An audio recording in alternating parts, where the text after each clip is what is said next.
अस्सलाम वालेकुम दोस्तों, पूरा वीडियो देखिए, उसके बाद पता चलेगा कैसा मुसलमान हिंदुओं के साथ हम लोग नहीं को रह कैसे सकता लड़ाई तो जा क्यों रहा है रखा है हिंदू इस मुस्लिम देश में। यार ये सबसे बड़ी समस्या ये मुसलमान है।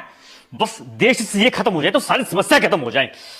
पता नहीं मोदी जी इस समस्या का समाधान कब करेंगे। अरे अंकल, कितनी देर से देख रहा हूं, आप बस टीवी में घुसे हुए हो। मैं इतनी देर से बैठा हुआ हूं, थोड़ा ध्यान मेरी तरफ भी दे लो, मुझसे भी दो बातें कर लो। अरे सॉरी बेटा, बस थोड़ा दिमाग आजकल गर्म रहता है, थोड़ा ध्यान नहीं रहा था। और सुनाओ, सब बढ़िया चल रहा है? हाँ सब बढ़िया अंकल, आप सुनाओ, क्या बात है? काफी टेंशन में नजर आ रहे हो। बस बेटा, क्या बताऊं, जैसे जैसे रिटायरमेंट नजदीक आ रही है घर की टेंशन बढ़ती जा रही है। पहले वाले कर्मचारियों की तरह हमें पेंशन भी नहीं मिलेगी। सोच रहा हूं आगे गुजारा कैसे होगा। छोटे वाले लड़के की फीस, रैंक भी इतनी अच्छी आई थी, हरियाणा के गवर्नमेंट इंस्टीट्यूट में नंबर भी पड़ गया था, लेकिन सरकार ने फीस को सालाना 50,000 से बढ़ाकर सीधे 10 लाख कर दिया। 4 साल में 40 लाख बताओ कहां से आएंगे। बच्चों ने धरने प्रदर्शन भी किए, तब जाकर फीस 30 लाख रुपए हुई, लेकिन 30 लाख भी कहां से लाएं? और बड़े वाला लड़का अंकल, वो भी तो दिल्ली है ना? अरे हाँ, लेकिन वो बेचारा भी क्या करे। पहले वो कंपनी वालों ने नोटबंदी का बहाना बनाकर निकाल दिया, फिर दूसरी कंपनी वालों ने कोरोना में लॉकडाउन का। अब कुछ दिन पहले ही नई नौकरी मिली है, लेकिन कब तक? प्राइवेट कंपनी को क्या भरोसा। हाँ ठीक का अंकल, वैसे थोड़ी मेहनत तो लगती है, अच्छा होता अगर किसी गवर्नमेंट जॉब की तैयारी करवा देते। अरे वो भी करवाई थी भाई, लेकिन आजकल गवर्नमेंट जॉब बची कहां है। 2 साल भर्ती का इंतजार करके फिर तभी तो प्राइवेट नौकरी पकड़ी है। हाँ चलो ठीक है। और आंटी की सेहत कैसी है अंकल, ठीक है ना? अरे कहाँ ठीक है।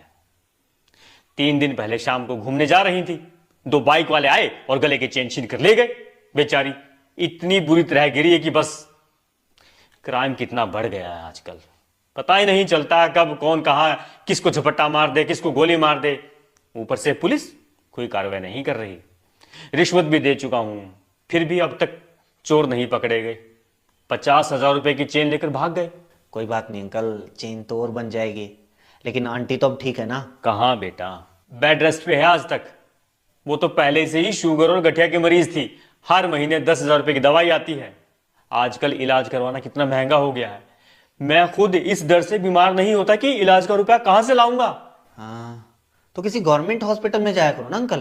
अरे गवर्नमेंट हॉस्पिटल में जब तक ओपीडी की पर्ची कटती है, उससे पहले तो मरीज की दुनिया से पर्ची कट जाती है। गवर्नमेंट हॉस्पिटल, गवर्नमेंट अस्पतालों में अगर फैसिलिटी होती तो हमें क्या शौक था इतने महंगे इलाज करवाने का। सही कहा। आजकल महंगाई इतनी बढ़ गई है कि मार्केट की तरफ मुंह करके सोने का मन भी नहीं करता। पेट्रोल डीजल ही देख लो, कितना महंगा हो गया है। अरे सिर्फ पेट्रोल डीजल क्यों, गैस सिलेंडर, दाल चीनी, सरसों का तेल सब इतने महंगे हो गए हैं कि मैं तो ये सोचकर हैरान हो जाता हूं कि तुम लोग आगे चलकर कैसे काम चलाओगे, तुम लोग अपने बच्चों को कैसे पालोगे। ओ हो। अब समझ में आई आपकी परेशानी। कितनी सारी समस्याएं अंकल। आपके पास पेंशन नहीं है, बच्चों के पास रोजगार नहीं है, एजुकेशन महंगी है, इलाज महंगा है, पेट्रोल डीजल तेल सिलेंडर सब महंगा है, क्राइम बढ़ रहा है, रिश्वतखोरी बढ़ रही है, इतनी सारी समस्याएं हैं। लेकिन इन समस्याओं में मुसलमान तो कहीं नहीं है अंकल। आप तो कह रहे थे कि सारी समस्या ही मुसलमान है।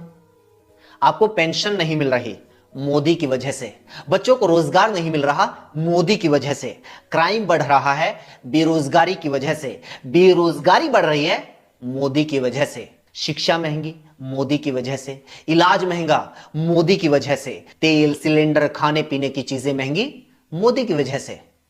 बताओ आपकी समस्या मुसलमान है या मोदी? अरे बेटा, इतना तो कभी सोचा ही नहीं।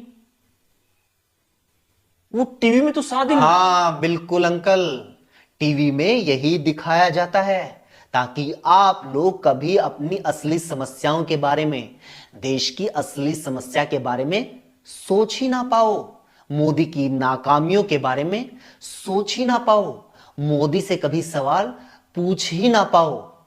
इसलिए टीवी में यही दिखाया जाता है।